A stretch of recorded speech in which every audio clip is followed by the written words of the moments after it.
those when they enter there and you look around, left and right, as someone will say, at times you are taken by the environment. Okay. And when you come and you see some of us singing some of these Jama songs, and a song of that, Yada Damo Abedi Finance.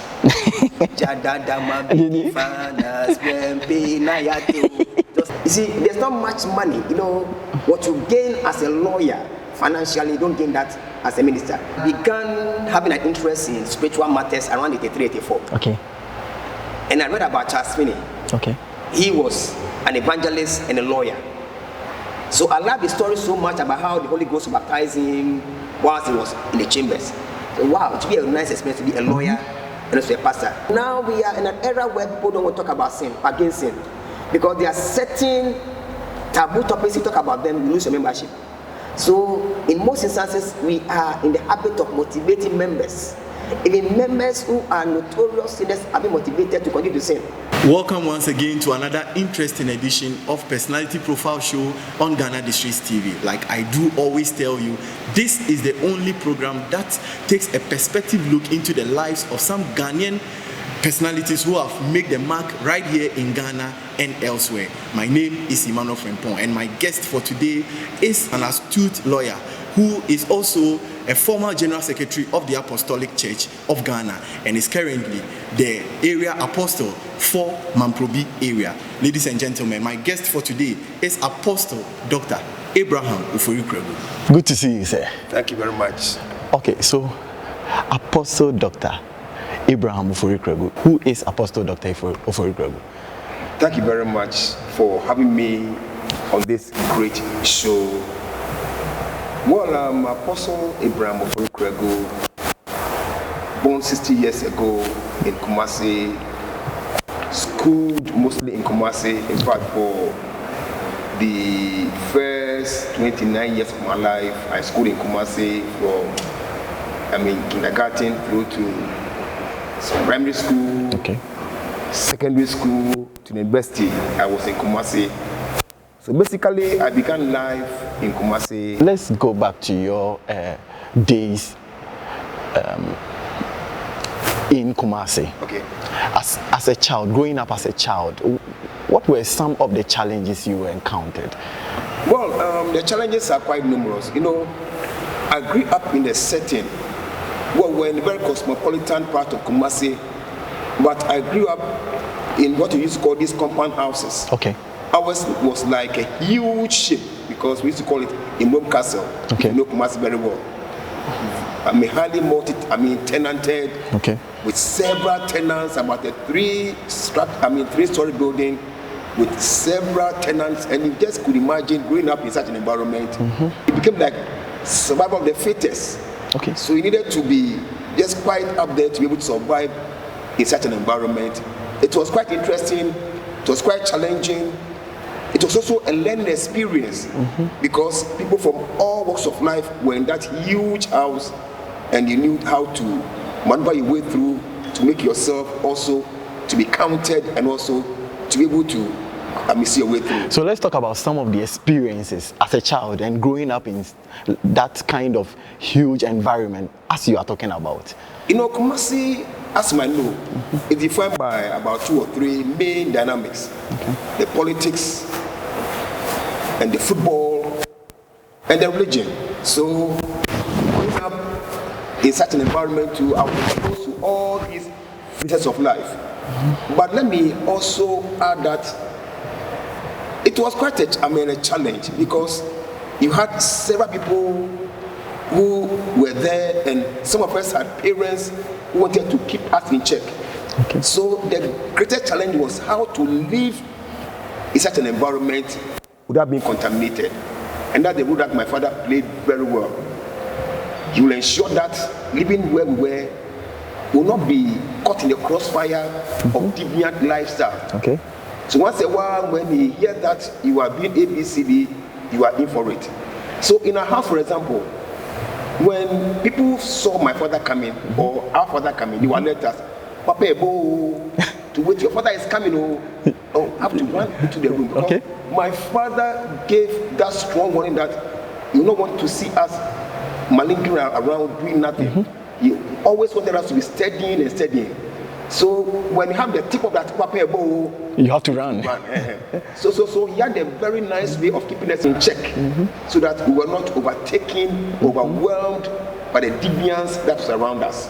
So it was the Christian experience that he introduced in us that to a longer extent helped us to be able to hold our heads high above water. For example, he used to be an auditor, the government service. It was Ghana Cooperative Marketing Association those days, a trekking officer. But he had a way of keeping us in check, even in absentia. Over the weekends, he would come to Kumasi, and my mother would sit in a chair. My mother would recount to him all that we had done in his absence. And he'll call you one by one. He calls us one by one. We used to call it tribunal. When the tribunal summons you, my mother will be the chief prosecutor. She will outline to my father the various offenses that you are deemed to have committed in his absence, and you are asked to give your version. And mostly your version will not sit well with him. He will not beat you, but he give you a dressing down. We used to call it blastings. He will not blast you by hitting you, but he will give you a dress down that you never forget. Meanwhile, the other siblings will be in the room waiting for you. When you come there, the teasing too will add insult to injury. So that's the way that he used to check us. So even in his absence, we were very minded to behave very well, because when he returns, we'll call you to answer. As accused persons, we receive our charges, and if it doesn't sit well with him, you are in for blessings. So that was how he managed to keep us. So let's take a look at your family, your dad, your mom, and then your siblings. Let's take a look at your family. So we're a family of six, should I say, children. We have 3 sisters and 3 brothers. So I was the second child, but the first male. So 4 others were behind me, and that was how we were structured like. But growing up to my father being who he was, also lived with a lot of his own siblings. So the younger ones, he was looking after them. So we were 6 in number, but he had other siblings of his with us in the house. Okay, so for the sake of my viewers, let's take a look at your formal education. How did it start? Thank you very much. Like I said earlier, my formal education began in Kumasi when I attended the Ashanti Town industry. That's what it used to be called. But I was very fortunate to have entered into one of the few experimental schools in Kumasi then. Like I said earlier, the State Experimental Primary School was a school which was crafted by Kwame Nkrumah specifically for some government officials. The school was close to the residency in Kumasi. So it was so crafted that the children of the big men around would be schooled there. So in the early 60s, we had classrooms which were self-contained, with toilets, everything. We went to classrooms and we had the toys like we used to have in the Western world. When it was overthrown, one Master Arthur, may he so rest in peace, I understand he went and he told the authorities to hand over the school to government. So when it came to government, some of us whom the school was not meant for had the privilege of attending such a nice and wonderful school. So I had my 7-year primary education there, and I passed my common entrance in this, and I moved on to primary college. Let's look at some of the experiences right there in the school. Are there some teachers that you still remember their names who helped you so well back then in school? Well, I have a lot of them. But let me speak about one of them. Because I came across last Sunday. On campus, we used to call Miss Edichum, but now she is Mrs. Ejekum. One thing, she taught me in class 4, 1973. In 2003 too, she taught my firstborn as a Bernadette here in Asuma. Wow, that's nice. So I was on air on a program last Saturday, and she called, said, wow, And I see the coincidence as so marvelous. Wow. Somebody having taught you in class 4, having taught back you then in the 70s. Yes, about 30 years. And she comes across as a very dedicated teacher, one of those people that we could look up to as mothers in those days. So we had a lot, Miss Edia, Miss Ochre, Miss Asribo, who was noted for being hard with the canes. Those days we used to have mentor. Okay. Yes, mentor was more or less like a torture camp. You come to school early morning, you are told to just circle around the classroom and you are asked math questions. Yes, the square root of 64. The answer is required within the next 2 seconds. If you don't, Papa, you are given a lash. So they give you a math question and you fail to answer, you are given lashes. So it was quite interesting. And Mr. Sribo was noted as somebody who could lash very well. So these are some of the teachers. And let me also speak of Miss Jemfi, Miss Misha Jemfi. She was an Assemblies of God deaconess, and she was quite morally upright, and she also instilled in some of us certain godly virtues. So these are some of the teachers that I can recall. Okay, so let's take a look at your days in the secondary school. Share with us the experience. Yes, Premier College still happens one of the best in the country. At least we produced one of the 4th Republican presidents, President Kufuor.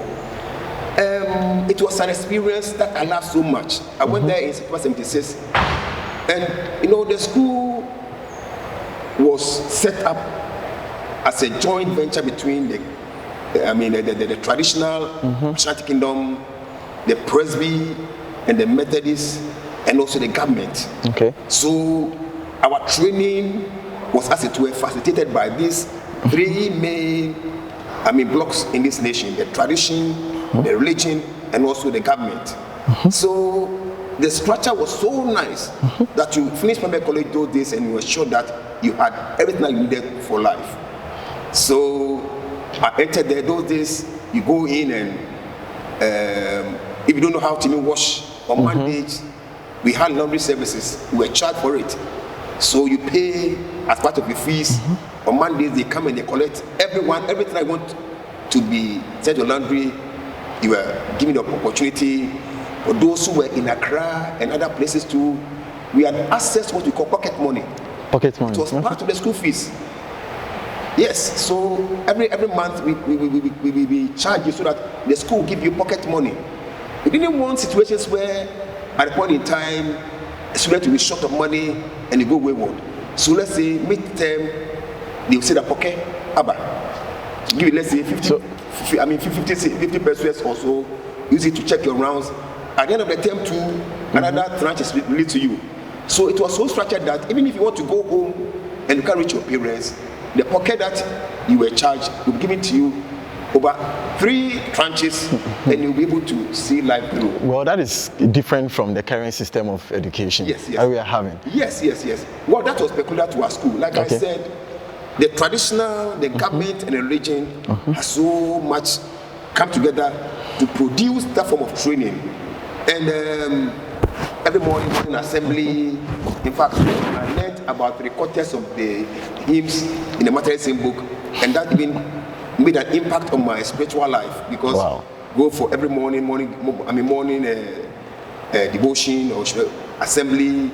On Thursdays from 1 to 3, we used to have compulsory hymn practice to be taught new hymns. We were also there in athletics, in football.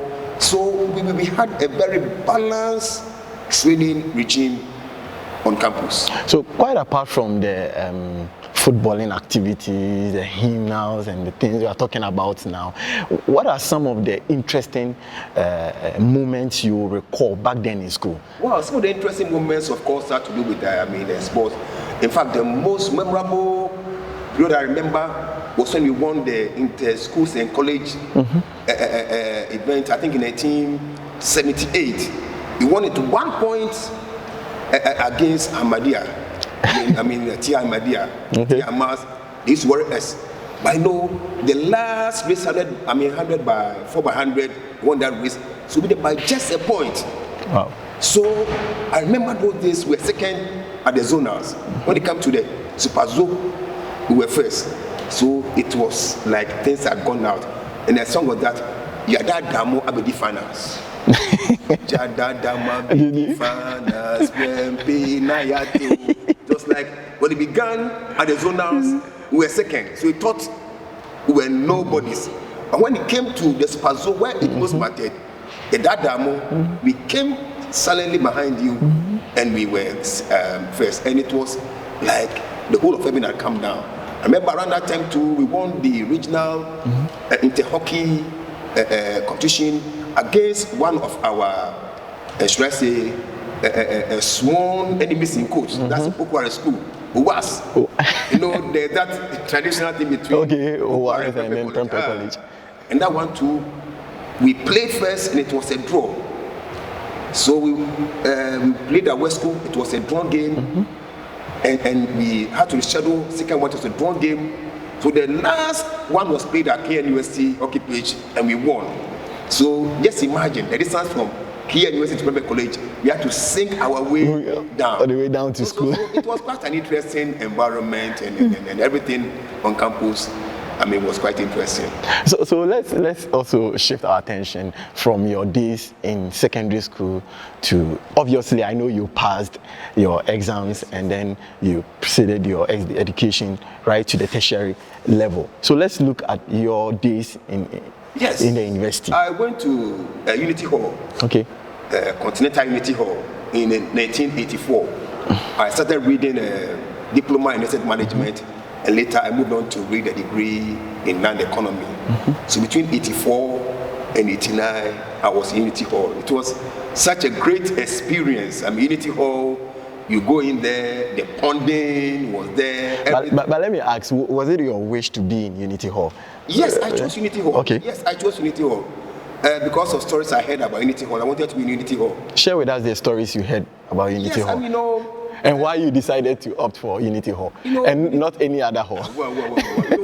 When some of your colleagues ahead of you move to a certain hall and they begin to tell you stories about that hall, obviously as a young man or young upcoming person, you also want to taste life there. So that motivated how or why I chose Unity Hall. But I still want to know why the stories you heard about Unity Hall and why you decided. It's an interesting place and socially active. And let me also add that before going to university, I wanted to be a politician. Wow. And you know, Unity Hall had everything that he took. We had a very busy place called Always Around. Always Around. Entered before the Porter's Lodge, Always Around. Almost any time people around there. Talking about sports, politics, anything from A to Z, they were there talking. So take a quick commercial break. Please stay, don't go away. Are you worried about how to get to all the assemblies, contact of MMDCs or assembly members and other assembly officials, or lodging of complaints among others? Simply call the toll-free number on all networks and you'll be provided with excellent services. And hey, remember, it's a free call on all networks. Welcome back from our quick commercial break. So you loved sports and politics? Growing up in Kumasi, that was our main diet. Okay. Nobody can grow up in Kumasi and divorce for himself from politics. Because I remember around, let's say, 79, I attended almost every political rally in Kumasi. Action Congress Party, Popular Front Party, MP, every political rally I was there. At the same time, I was attending every football match because I wanted to watch every team which came to Kumasi. So if Kotoko also playing, I could go and watch Connors. So I've not watched Azakes, I go and watch Azakes. I know what Bofakwa, I go and watch. So in Kumasi, football and politics, and of course religion, were our main Trinitarian friends. And nobody can grow up when I grew up without these three things. So I love football. So let's continue your life in Unity Hall and the experiences. Yes, I remember one thing I might not want to forget. You know, in January 85, I think the last week, we're writing our exams that we have started our first semester exams. I was on the 7th floor, and as I was climbing up to the 7th floor, somebody told me that the lift was not in the best of shapes. So he advised me to avoid the lift. I said, oh, I'll take the lift because I want contemporary. So as the lift was moving up, around the 4th floor, the lift got stuck. Wow. And it was not that somebody had stopped the lift, but I realized that the lift had gotten stuck. At that time, memories of what I had heard previously about somebody getting stuck in a lift and passing on began to flood in my mind. But we were told that when the lift gets stuck, just begin to give a knock. Pam, pam, pam, pam, pam, pam. People heard the distress call and they amplified it. Porter, porter, porter, porter, porter, porter, porter. The porter came, used some mechanical means to have the lift moved up to a certain floor where they pulled me up, sweating. But no, when you are taken from the lift, instead of sympathizing with you, they have to send it to the pond. They have to go and pond you. Wow. So the first guy who came and saw me was my close friend called Suwish. Suwish was one of the chief ponders. When he saw me, he said, "Oh, Ali, that's why I can't pond you." So he stepped back. When he stepped back, and I said, no. And you need to always say, that means you are trying to protest. And the OR will bring people from every room. So as the ORs began to increase, people came and they took me down. And somebody who was so traumatized by such an experience, he went and he dumped me in the pond to the applause of people in Block A and Block B. And it made their day and my day as well. So I may not want to forget about it. And I also remember one incident, when we went to in 84, we're giving students loan of 700 cedis. Okay. And that was about I don't know whether 7% or something now. And it is when Joyce Aye was the Secretary for Education, they increased it to 5,000 cedis. That's 50%. It was huge. And nobody wanted the parents to know that this money had been collected. So we signed for our parents where they were supposed to sign. And unfortunately for me, not knowing that the main SSB bank manager who was supervising the payment was my uncle, I didn't know. So after everybody had taken his money, it reached my attention, he took off his spectacles. He said, "Do you know me?" He said, "No." And he mentioned the name, OFORI KURAGU. A family member. Is this your father's signature? Is this your father's? I know your father. Your father was part of those who, he was my senior brother. I know he's, my boy, take it back to your father to sign. Let me tell you, you're going to be the last person on this campus to receive your loan. And true to his word, something I didn't want my father to know, he got to know. Now I was taking 5,000 on campus. And I came and Uncle Mickey made sure that I was the last person on campus to receive my money. So these were some of the interesting times that I may not want to easily forget. So let me chip in this. Which level along your educational pursuit will you describe as most interesting? Is it your primary level, your secondary level, or the tertiary level? Which one will you describe as the most interesting? Yes, as you grow up, you begin to appreciate life very well. Before I entered the university, I decided that after reading my land economy, I also add law. Okay. Apparently, I began having an interest in spiritual matters around 83, 84. Okay. And I read about Charles Finney. Okay. He was an evangelist and a lawyer. So I love the story so much about how the Holy Ghost baptized him whilst he was in the chambers. So wow, it would be a nice experience to be a lawyer and also a pastor. But let me also add that I had a calling for a pastor around that time. Okay. So after I finished my university and I started working, I decided that the first opportunity I'll be a lawyer. So the law school was quite interesting. Okay. Because I saw it as part of a certain fulfillment or a certain ambition that I had nursed in life. At that time too, I had grown up to appreciate life very much. So I should say that at the law school level, it was quite an experience because we were learning new things every day. And it was quite an experience I may not want to easily forget. Okay, and I want to find out which area did you major in as far as your secondary education is concerned? Well, from 1 to 5, I read science. Okay.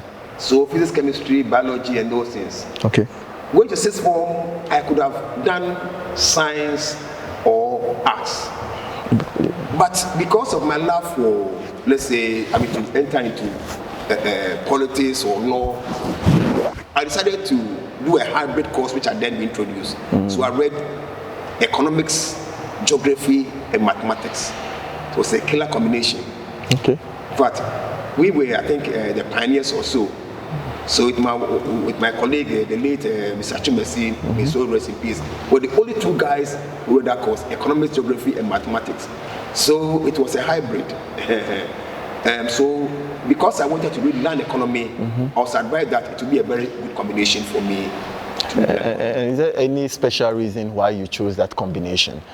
Well, like I said, I was told that it will help me easily in the land economy that I wanted to do, because economics, geography, fine, and the mathematics aspect too will help us in all those things, because that one was the main reason why I chose to have that combination. So we'll take a quick commercial break, but when we return, Apostle will tell us his contribution to national development by way of work. So please stay, don't go away. Are you worried about how to get to all the assemblies, contact of MMDCs or assembly members and other assembly officials, or lodging of complaints among others? Simply call the toll-free number on all networks and you'll be provided with excellent services. And hey, remember, it's a free call on all networks. You are welcome back from our quick commercial break. We are still speaking to Apostle Dr. Abraham OFORI, and we'll be looking into his contribution to national development by way of work. Apostle, you are welcome once again. Thank you very much. Okay, so let's take a look at your contribution to national development by way of work. Thank you very much. I began work as a national service person at the Lands Commission Secretariat in Kumasi. That was in January 1990. On that schedule, I was more or less like a lands officer. We're trying to process leases and do all manner of things, site selection meetings where you assist the government to acquire lands compulsorily, liaising with town planning and what have you. So that was my schedule for about 2 years. Before I moved on to SIC, that's State Insurance Corporation then, in October 1981. I began work at the mortgage department. In those days, we were giving a lot of loans to several people, several organizations, and individuals were having our loans. So I was part of those who were monitoring the loans as they were being disbursed. So I was on that schedule for about 8 years, and after law school, I was sent to the legal department and the corporate secretariat, where I also paid my dues. Going to court actively to defend the company, claim cases and what have you, claim settlement and what have you. And around 2003, as a member of the Ghana Association of Surveyors, they recommended me to also serve on the Land Title Adjudicating Committee. At the Land Registry Department then, we had a lot of cases pending, which the courts were being inundated with. So a panel was set up on a law, and I was part of that. So we met and we were more or less trying to resolve most land cases in Accra by mediation. And it was an interesting time because several cases were brought to us and we had to resolve them. When I left SIC in January 2010, and I came to full time, I wanted to leave and spend my time fully. The following year, I was appointed as General Secretary of the church. And around the same time too, the Ghana Pentecostal and Charismatic Council, of which Apostolic Church is a founding member, also nominated me to also serve on the National Media Commission. Under the Media Commission, there are about 17 people who form a commission. And the GPCC, or the Christian Caucus, also happens to be given a chance. Before we come to your time as a pastor, let's look at your time at the bar. Is there any case that you recall as the most challenging or most interesting as a lawyer? Well, one case which easily comes to mind was a case which I handled for one of our brothers in church. Okay. He went and he was working in a factory. He had an accident, industrial accident. Okay. It was more like a partial amputation of the right limb. So the hand was almost cut off. He could not wash, could do nothing. So I took this case more or less as a pro bono case. Okay. No charges, nothing. Okay. I will do everything for him. Okay. And he told me that in his workplace, if anybody had that type of accident, that's the end of you, because number 3 months you are sacked. But I took my time. The lawyer on the other side too was not trying to play ball. But the long and short of it was that we were able to get a huge compensation for that young man. Okay. It's so memorable to me because you see, when I was about to read law, somebody told me that law is not for Christians. So after that case, what came in my mind was that this was a young man, as a pastor, I could have prayed for, which I did. But as a lawyer too, I was able to get money for him. And that money that we took for him, we were able to set him up. I mean, business, he was able to marry, and that was good. Okay. So it gave me a sense of fulfillment. Okay. That beyond using your pastoral clout to help somebody, you can also use your professional acumen to also assist somebody. So anytime I remember that case, for example, gives me a lot of pride in helping somebody who was down and out. So let me ask this question. Are you fulfilled as a pastor? Sure. In fact, one of my greatest, should I say, errors or mistakes, when I look back at that, I should have come to the full-time ministry earlier. You know, I served as more or less a part-time for about 10 years before coming for the full-time. But I realized that I love the ministry. You see, there's not much money. You know, what you gain as a lawyer financially, you don't gain that as a minister. But I love it. So will you describe that as your regrets? Well, one of my regrets, yes. I tell my wife that if I know, I would have come earlier. See, because at the point in time, I look at my bookshelf. I look at the number of law books that I had. As again, the number of Christian books I had. I realized that the ratio was about 3 to 1. So, okay, then let me move to where my heart is. That explains why, against much advice, how to resign from the law industry and come and dedicate myself fully to the ministry. So I'm very much for that. So given another chance, will you choose the path you are now? Sure. But probably I will spend more time for Christ, because you know what shall I profit a man if you get the whole world and lose your own soul? People are struggling. People are dying needless deaths. You know, look at what is gripping this nation. Money mania, corruption. People are thinking about nothing but materialism. And I believe that I have a role to play in that. So if sitting where I am, I and my wife are able to build mansions upon mansions, which I can't send across the other side, and people perish, I don't think I would have helped mankind. God exposed me to what He has done so that I could help mankind. And I believe that I can do so very well as a pastor. So let's look at how you became a pastor. How did your calling come? Yes, my calling as a pastor came sometime around 83. In fact, I began working in this church as a young person. But around 84, like I said, I read about Charles Finney and his law, and I began thinking about becoming a lawyer and a pastor. When we went to KURAGU in 86, we started what they call APOSA, Apostolic Students and Associates. We're more or less like pastors on campus. Yes, we were setting up this a whole institution all over the country. So though we were students, we were moving from region to region. So we set up APOSA in this church in 86. So I was more involved in pastoral work, and I could see the response that I gave for ministry. So when I was about to marry my wife, I proposed to her and I told her that, prepare to marry a pastor. I prepared to say, yes, I'm prepared to marry a pastor. Well, that time I was a deacon. But the call of my life was so great. So in the 90s, or let's say 80s, the call was there, but I was just trying to protect it until the fullness of time.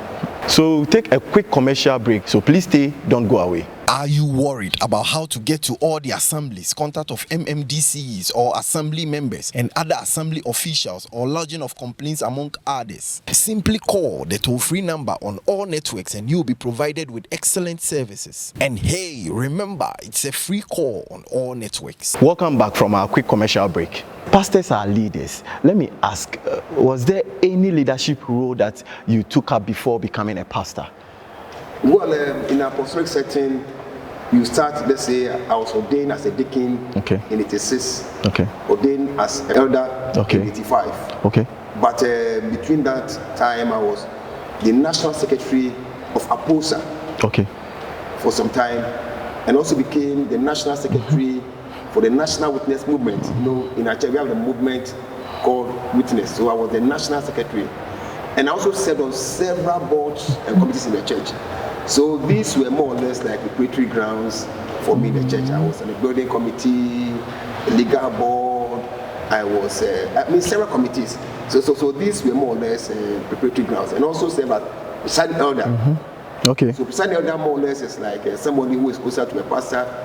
So I served in those capacities, which I believe went a long way to prepare me for becoming a pastor eventually. Okay, so having served in leadership positions as a deacon, an elder, a presiding elder, a pastor, an apostle, what is your perception about the pastoral institution in general? But I think that it's a noble call. But unfortunately, most people have not appreciated the nobility of the call. So people come in with several expectations, some of them not grounded in the word of God. Some of them come in with several mindsets. Some of them come in to be served and not to serve. So that is my only difficulty. And I can say that few ones don't even have the call, but they might feel that it is an avenue for them to be noticed, to get rich quick, and what have you. So that is my only difficulty I have. It's a noble industry, but people should also understand the nobility and walk in the paths that become of good ministers. But would you say the church is doing enough to shape behavior in a society, or the church is doing enough to shape society? The church has done enough, but I think that there's more room for improvement. As the salt of the world, anytime the world gets murkier and dirtier, we need to also up our game. So in as much as the church has done very good, I believe that we need to also up our game. But unfortunately, in the past few years, we are becoming inward looking. We appear to be becoming more denominational. The kingdom mindset is not being felt. And if the kingdom mindset will go out there, that one will break the barriers of denominationalism and move us out there to save people. So I think that's the only problem. The church needs to do more than it is doing. And in your standpoint, what do you think the church is not doing right, and what would you say the church should do? Well, the church has done very well. Looking at education, a lot of things, the church has done well. But I want to say that because of the increasing spate of sin, lawlessness and corruption, it's an index that we need to up our game. So we need to also change even our rhetoric in church. We need to attack sin. No, now we are in an era where people don't want to talk about sin, against sin, because there are certain taboo topics. You talk about them, you lose your membership. So in most instances, we are in the habit of motivating members. Even members who are notorious sinners are being motivated to continue to sin. So somebody will stay in some churches and for let's say 3 years, he has not heard about the authentic salvation message. So we are being energized to sin. You know, we are about 70% in this nation as Christians, according to the census. But look at the sin, and can you tell me that the sin that is going on is by non-Christians? No. So those of us who come to church on Sunday and do all manner of things are the same people who go out there to the pastor's office, to the airports, to the ministries and wherever you have, and we still get immersed in deviant lifestyles. So the church needs to address these things directly. So it's not even through all these sermons. So I think that the church should organize even workshops against corruption, workshop against nepotism. You see, we need to change our strategy because we appear to be losing. So would you agree with me that the church is not really on the right direction? Let me say, the church is in the right direction. Okay. But I'm looking at intensification of the work that we are doing. As of now, we appear to be inundated. We appear to be being flooded. We appear to be overwhelmed by the increasing energy of sin. So if you want to, as it were, do it this normal way, we might end up losing. So the church's main problem is that it is failing to be aggressive. It is failing to increase the tempo to be able to meet what we are facing. Okay, so the pastors are there to change lives. What have you done to ensure that this cause is achieved? Well, personally, yes, personally, those who know me as somebody who not minds words. I mean, give things the gospel in that manner, sweet manner. Okay. And I'm also in the business of also building people. Okay. I love capacity building. Okay. So I like impartation, especially among the youth. I've worked among the youth for a long time in Aposa, in witness, and what have you. So I love imparting. The few years too, I've got also to impact people through what my NGO called Eucharistos Foundation. Okay. This time around, beyond teaching people, we go to help the less privileged. Okay. So people in prisons, in the schools, and what have you.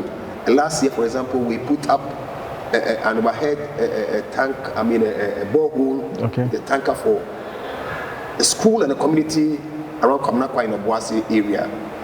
And we also donated several items.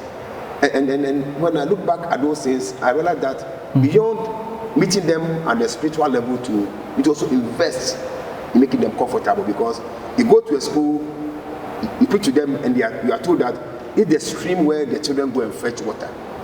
They need to struggle with the tadpoles for water. You just can't go back and feel comfortable. So I've been trying to meet the two, and I've been giving school uniforms and school sandals and slippers and what have you to several schools. So I've been doing that as well. So what has been your source of funding? Well, mostly it's been my personal source, my family sources. Okay. And those last year, some colleagues helped me. So some of my schoolmates helped me. When the school year opens in October, we are planning to move out to the area here and to do it. Some of my colleagues have promised to help me. So my own personal funds and also my colleagues supporting me has been what I want to be using. And I want to also thank my colleagues at the private college. It's one of the 3-year group. In fact, when they heard about that noble act, they were able to invest even some money for me to be using to fund it. So once a while, last year, for example, one of my colleagues in the US came around and he funded the borehole project in Obuasi. So I'm receiving help from other people. Okay, so we'll be taking a quick look at your social life, but we'll do that after this quick commercial break. So please stay, don't go away. Are you worried about how to get to all the assemblies, contact of MMDCs or assembly members and other assembly officials, or lodging of complaints among others? Simply call the toll-free number on all networks and you'll be provided with excellent services. And hey, remember, it's a free call on all networks. Welcome back from our quick commercial break. Dr. Abraham OFORI KURAGU is still with us. Apostle, welcome once again. Thank you very much. So as an apostle of Christ, we know, pastors, you have do's, don'ts, where you are not supposed to even go. How do you spend your leisure time? Thank you very much. It's quite a challenge to be a pastor and also have time for social activities. You know, the job is more or less like a 24-hour or 24/7 job. You're almost always on call. But be as it may, we create time and also have our own life. But one thing is that you need to also leverage on some of your activities to socialize. Okay. For example, our work involves weddings, funerals, and what have you. Okay. And all these form part of the social package in Ghana. So as a pastor, after you've done all your spiritual duties too, you can ask to leverage on some of these functions also take some social bites. But beyond that too, should I say, it's quite a challenge. But we once a while move out with the family to certain places to chill and to make sure that we go off the routine as a pastor. So this is what I want to say. Okay. And let me also add that we're very active with my year group, the Old Boys Association. Okay.